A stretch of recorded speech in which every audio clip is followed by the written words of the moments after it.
Look, I think their main objective is to make sure that everybody's living in a box in the city. They'll own nothing and they'll be happy for it. Wow. So WEF 101, Yeah, it feels like that's the way that we're going, because if you sit back and you look over the past couple of decades, which I've done, I've seen how we've progressed to where we are. G'day everyone, welcome to the Bothy. I'm Chris. G'day, I'm Al. So this week, mate, I had the pleasure of driving up to Shepparton to have a chat with Rikkie-Lee Tyrrell, who is a Member of Parliament representing One Nation in Victoria. Nice one. It was good.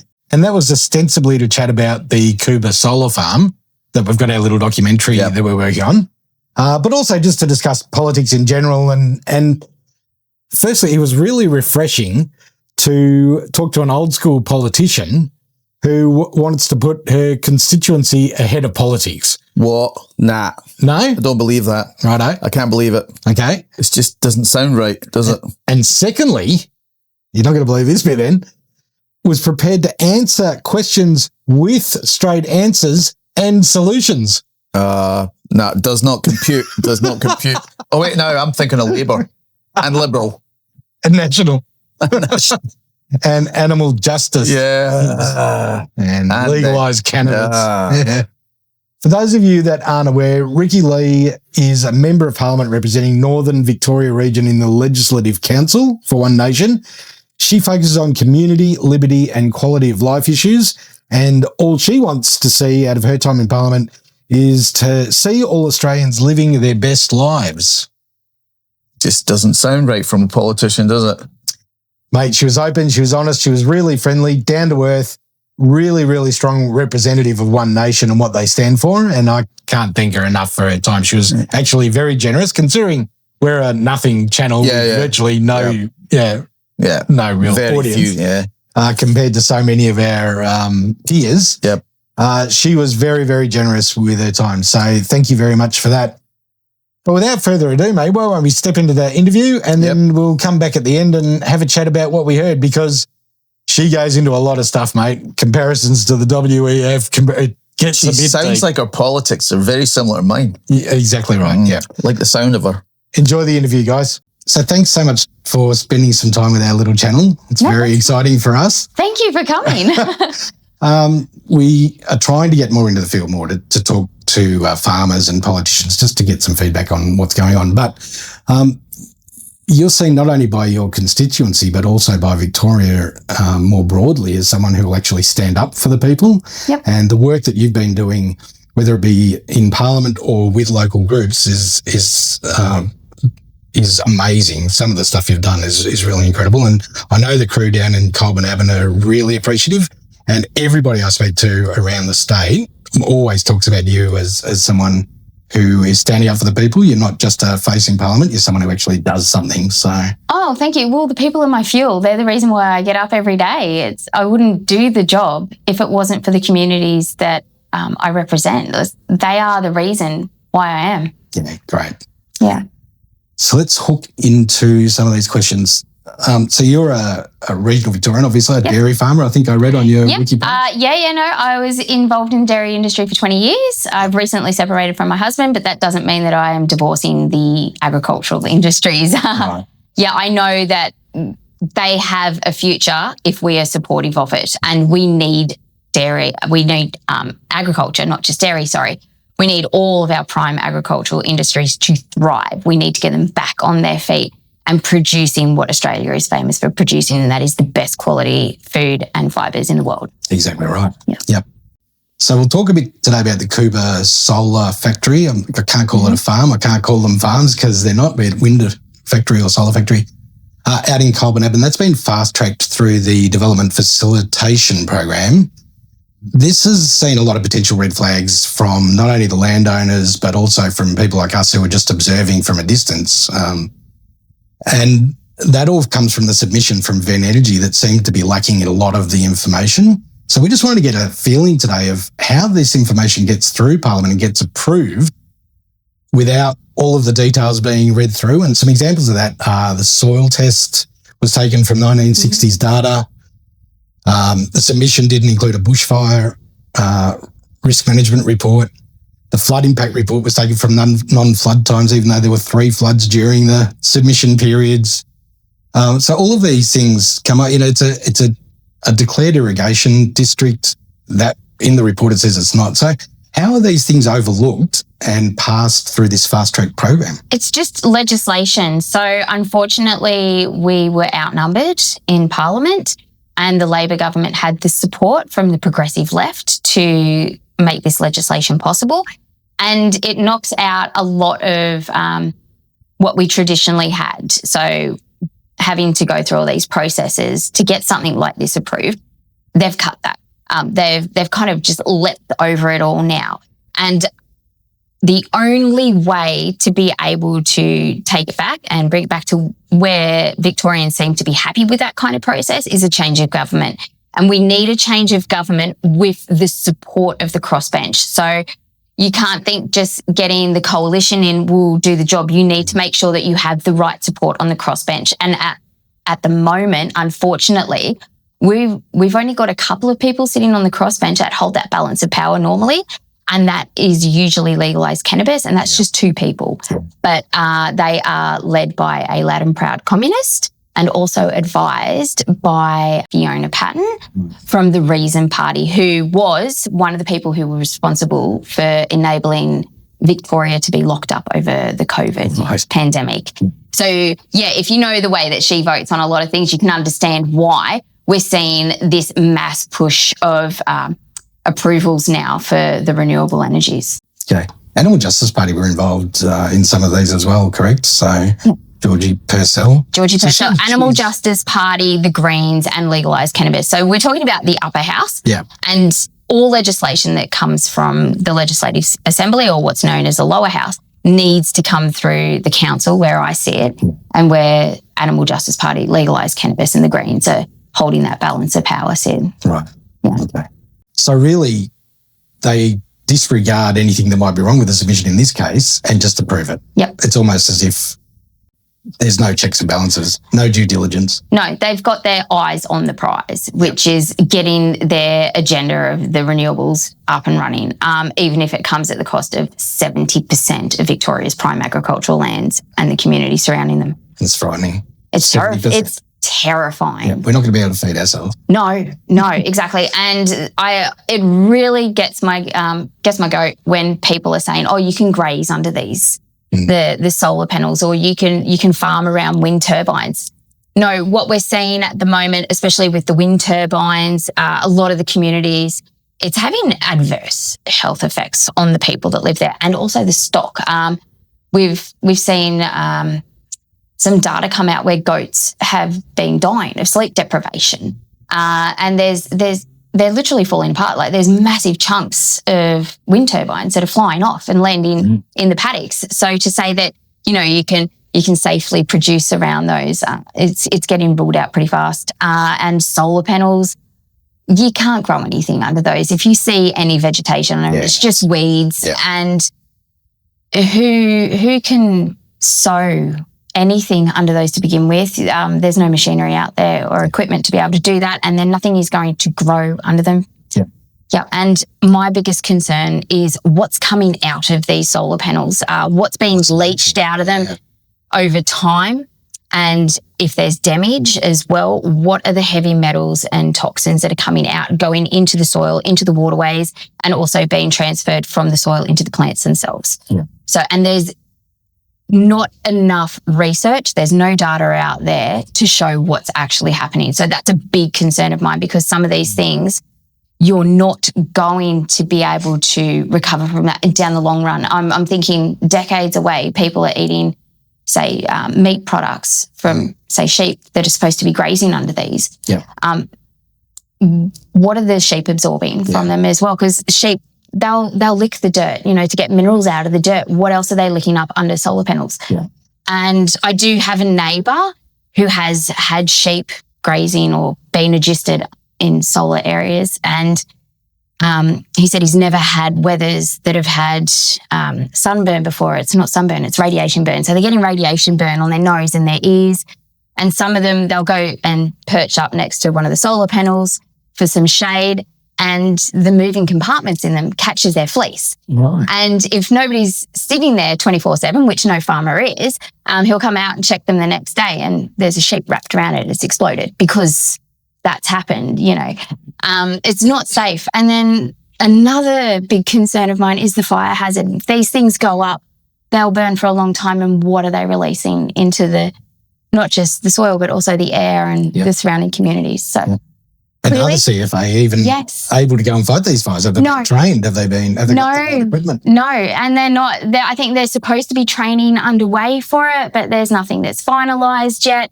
And I mean, if you look at what's happening with our current CFA at the moment, they've had so many budget cuts. We can't even afford a fleet of trucks that are up to scratch, let alone being able to ensure that they have the right equipment to maintain a fire that's burning on these things. And I'll say maintain because you can't really put them out because they'll just burn and burn and burn. Yep. So there's a lot still that needs to be looked into, I think, before the government just ploughs ahead and starts paints the countryside with these facilities. Yeah. Yeah. We actually, just as a sidebar, we have a farmer not far from us under a wind farm. He can't leave his house and go into his paddocks where his sheep are without a hard hat.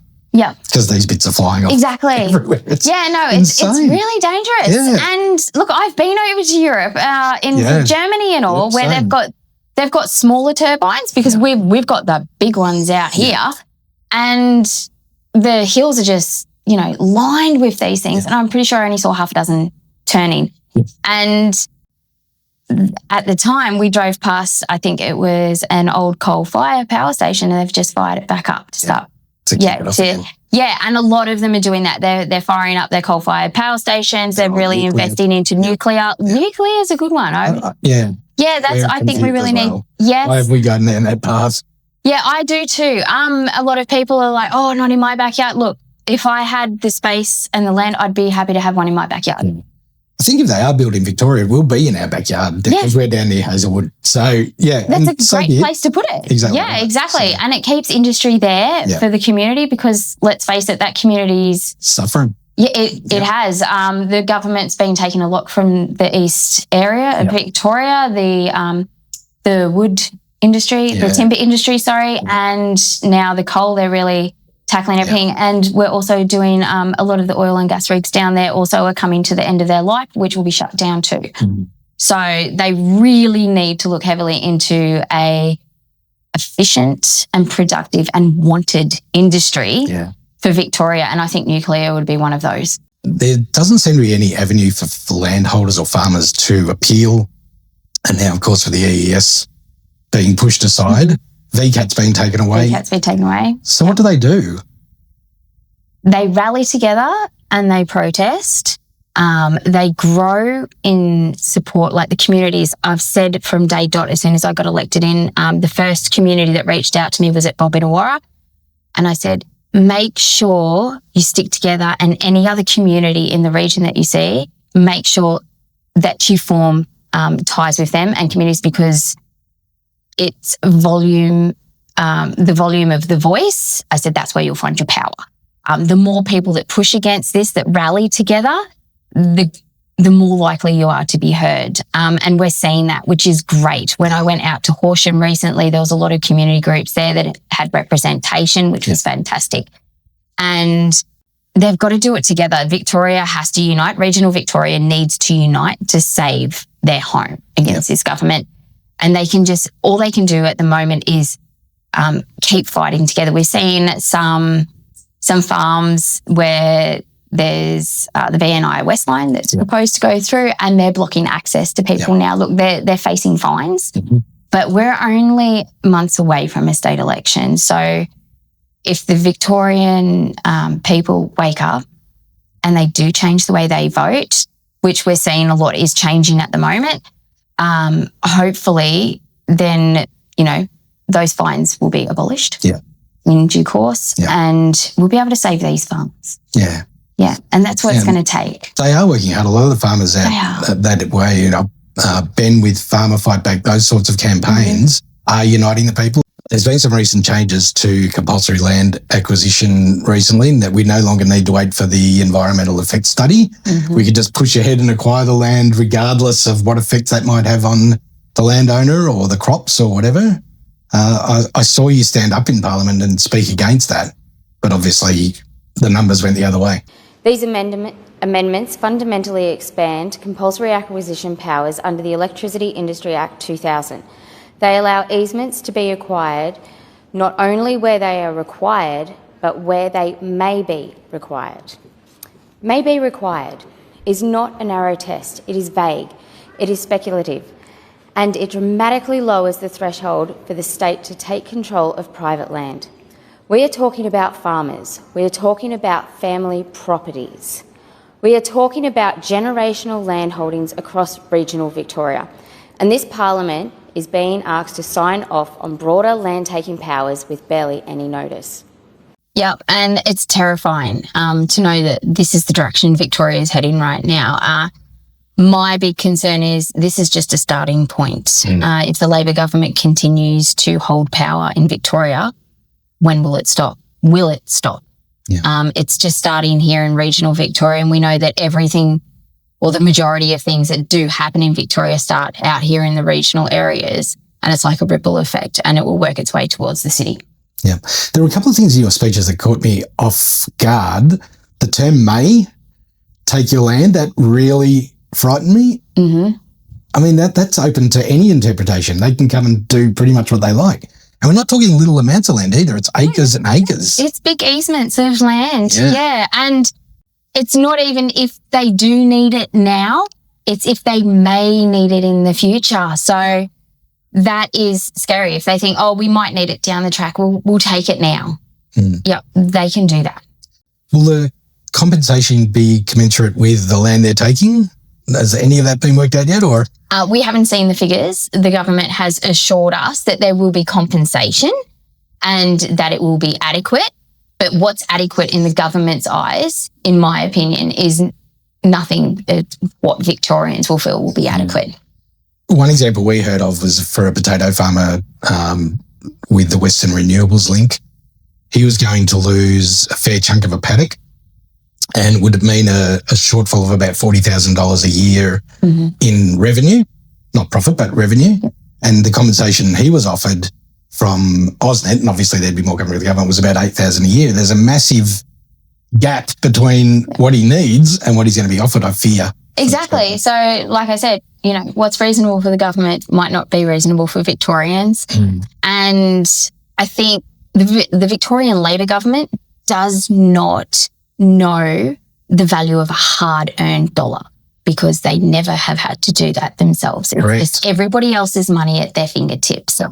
And that's the really scary part. If people are still thinking, I'll vote for Labor because Labor's for the working class, I'm sorry to tell you, but that went out the door years ago. Yeah, they've gone mad with the platinum card. There's no doubt about that. They've gone absolutely crazy. Yeah, we're looking at socialism. And a lot of people would say, no, I'd take it even further. I reckon it's communism. Socialism leads to communism. Exactly. It feels like the government have decided they need to push ahead and they're now going to bully the landowners and the farmers. Does the government understand, or have they talked about putting any program in place to deal with the anxiety, the stress? They are causing a lot of pain out in the communities, and it doesn't feel like it's all about take, and to hell, so to speak, with the farmers. Yep. No. Gosh, no. Look, I think their main objective is to make sure that everybody's living in a box in the city. They'll own nothing and they'll be happy for it. Wow. And so WEF 101, it feels like that's the way that we're going, because if you sit back and you look over the past couple of decades, which I've done, I've seen how we've progressed to where we are. It makes a lot of sense. And it feels like they are doing everything in their abilities to run people off the land because they want to have complete and utter control of it. Even the towers being put up through the rail link feel 15-minute city, no car parks. It feels crazy. It definitely feels like we're going in that direction. Policy question. Does One Nation have a policy in Victoria on what will happen to the SEC if they were to get into power? The SEC obviously are now popping up, opening renewables. Left, right, centre. Yeah. Look, we do have policies, but we're not releasing them now at the moment. And I'm going to say why, because in the past, One Nation policies have been kidnapped. They've been hijacked by other parties and they've claimed them as their own and they've manipulated them and changed them a bit here and there. And we're sick to death of that happening. Sure. So we want to go into the election with our own policies that we know Victorians are going to love. Yeah. And we're not here to share that with the other parties, because why should we? The other parties have done nothing but pillage this state. Yep. So we want to make sure that we're delivering policies that people are going to say, that is exactly what I want, and we're not going to be sharing it with the other parties until we're ready. We've got to get our candidates announced and endorsed out there, and then when that happens, the policies will be coming with them. Yep. So I was in Horsham at the same conference as you, I think a few weeks ago, and I asked both Liberal and National then what their policy on SEC would be. Mm-hmm. National said they would continue with it, which really... I know. I was reading the crowd and I'm like, oh. Well, he was the only person that got a boo really in the whole weekend. And Bev, as lovely as she is, was just completely non-committal. Exactly. Well, look, they're a coalition. They've got to work together. It must have been hard for Bev.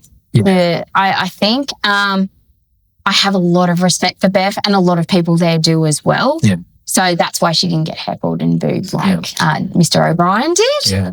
But and I couldn't believe that he said that. I'm like, no, you need to stand up and say, no, we will not continue with this. We will support our regional communities. Correct. We will do everything we can to represent them to the best of our abilities, because that's what our job is. Yeah. We aren't here to tell you what you need and what you're going to have. We're here to listen and deliver.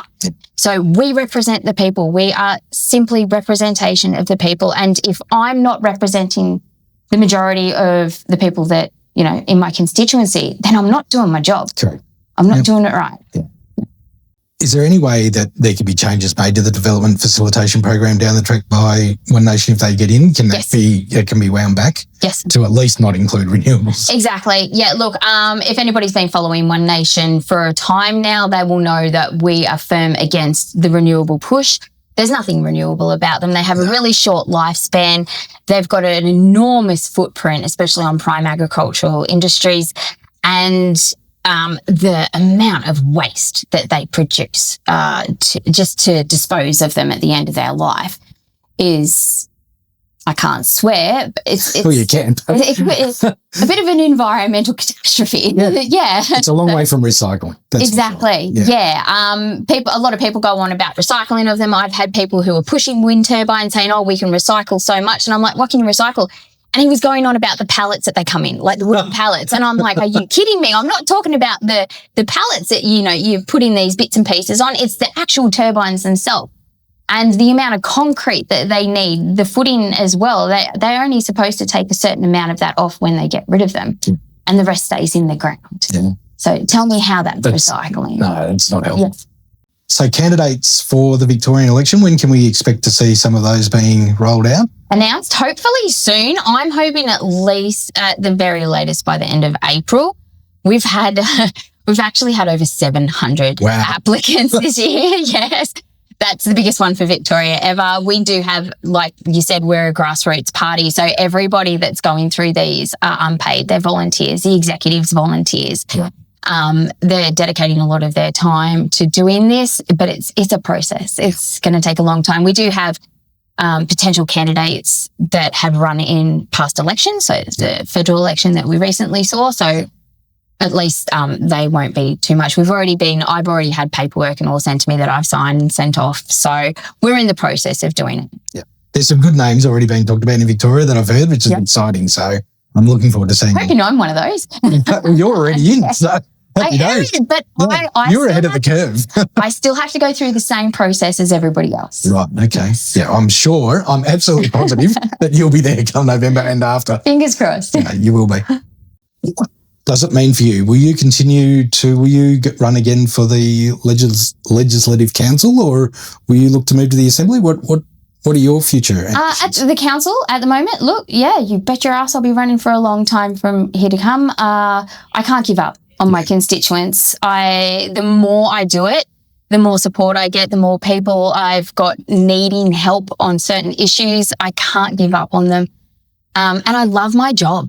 I really love my job. It shows. I do. I love the job. I hate politics side of things, but I love the job. A lot of people say, oh, that's politics. It's so unnecessary. We don't need to be. A lot of politicians waste too much time focused on the politics and not the actual job. And I think that's where Australia and Victoria have gone wrong. We need more people who are focused on the job.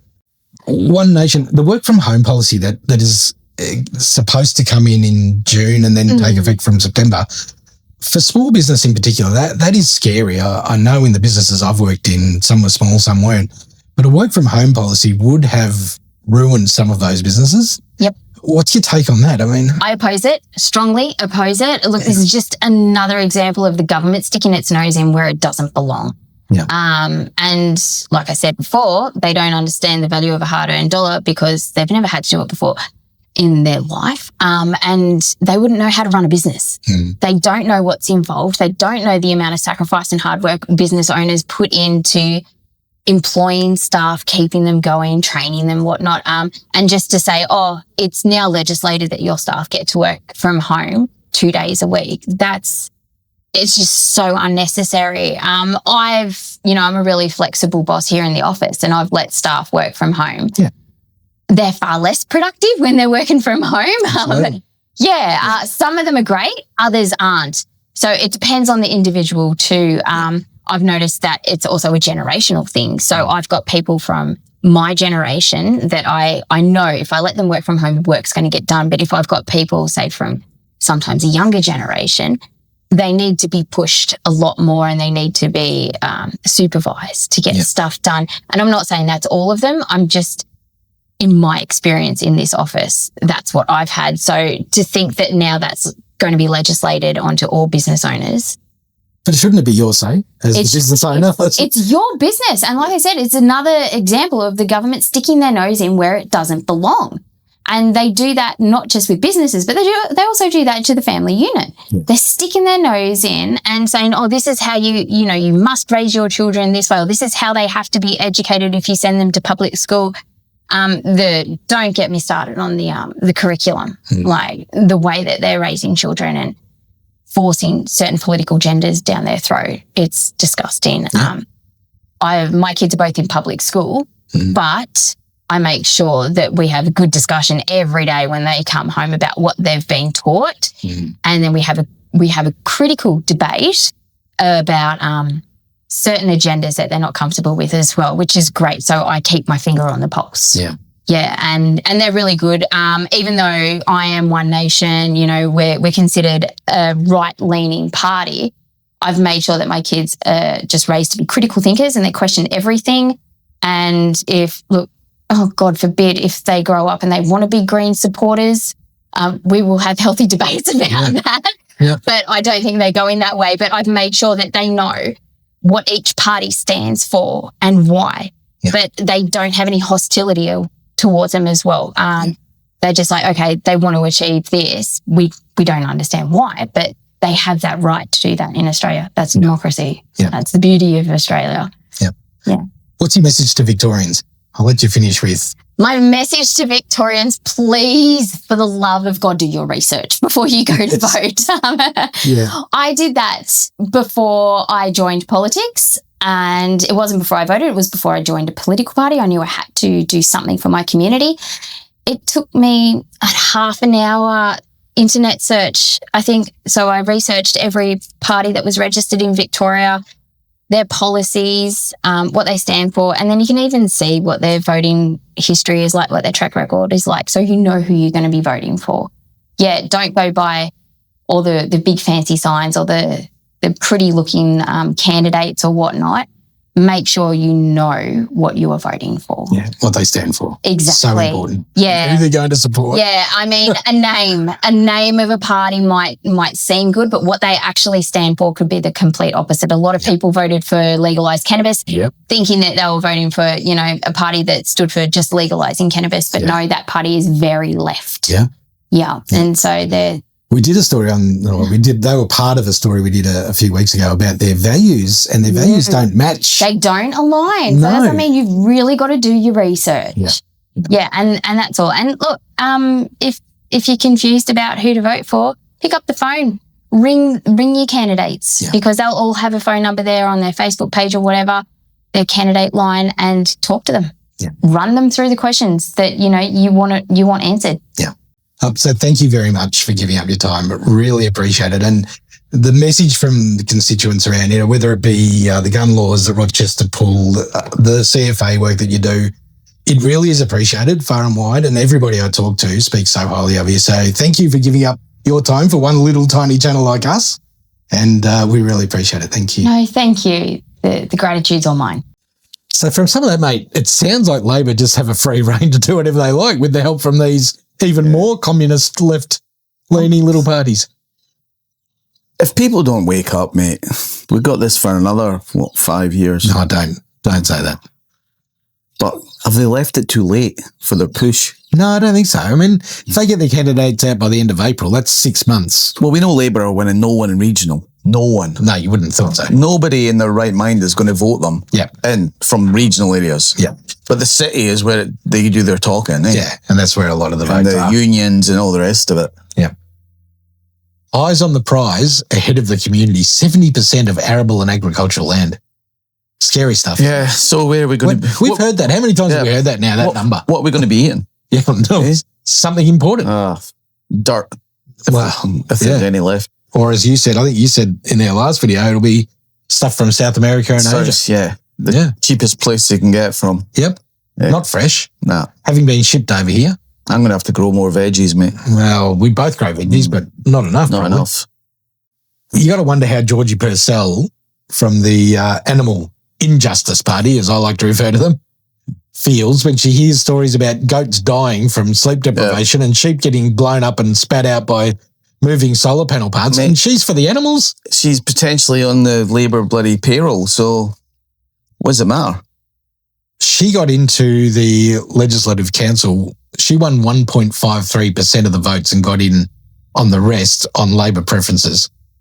She got virtually no vote and gets in on the back of her saying, I'll vote with you. She's another Labor. Just a bloody yes man. Exactly right. I loved her reference to the WEF. Yeah, I like that. Own nothing and be happy. Yep. And she's right. What goes down in the regions today moves into the city in 10 or 15 years' time. Yeah. It flows on. Yeah. And what people don't get is this government's been in for 16 years now. Yeah. And look how bad it's got. Exactly. The term may acquire your land in the compulsory acquisition. We may need that down the track. So we'll acquire it now at a cheap rate. That's pretty sauce, isn't it? And like, what do you mean by may? Yeah. We may need that. So we're just going to take it now. Yeah. And then that's the end of that. You can't use it anymore. It's just so unfair on so many levels. It is. It just, yeah. It's mind blowing. Yeah. But because we also did some questions around the solar farm while I was up there. So in the 40 or 50 odd minutes that we talked, not once did she try and shove One Nation down my throat. Yeah. Not once. All she talked about was what was important to the constituency, what was important to the communities, and what she was working on. Yeah. Even at the end when I gave her the opportunity, hey, what do you want to say to Victorians? That's your opportunity to say One Nation, rah, rah. Go and research who you want to vote for. Yep. That's perfect advice. Yeah, it is. Yep. Because you'll then see who stands for what you stand for. Yep. So make your own mind up. Make your own decision. Don't have me tell you what to vote for. Exactly right. Yeah. Very few politicians would be saying that. Exactly right. It only takes 30 minutes. We've got 9 months to do it or whatever we've got. So, Rikkie-Lee, thank you again for your time, your openness and your honesty, your forthright opinions. It was great to hear opinions and solutions. And just for taking the time to see a little channel like us. I mean, we're nothing more than. Thank you very much for taking Chris off my hands for the afternoon. For a few hours. Thank you very much. You were very appreciative. All right, let us know what you think, everyone, and thanks again. Cheers, guys. See ya. See ya.